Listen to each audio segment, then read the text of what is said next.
छोड़ी हमारा के गइले कमाए न हो कहले आयम तो झुमका दिलायम न हो देव कहे पिया फूल गाल वाली रे फूल गाल वाली मोती मार के पिया के मोर फसल सरे हम पार वाली हो हमारा सोया के पढ़ा के उखिया वाला सरे हम पार वाली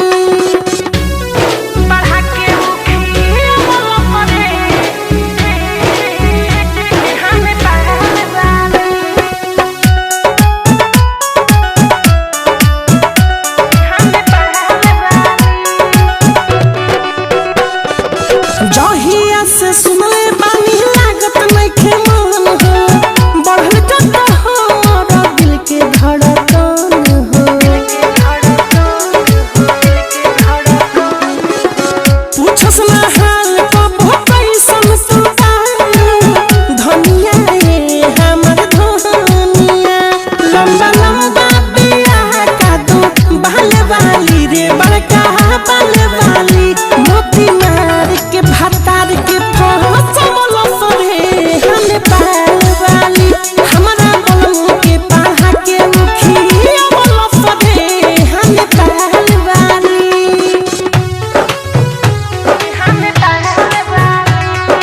म्यूजिक बाय विकेश भोजपुरिया के पिया के फसल सरे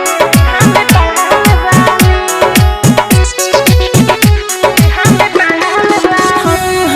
धीरज दीवाना मिठू हाली से मिला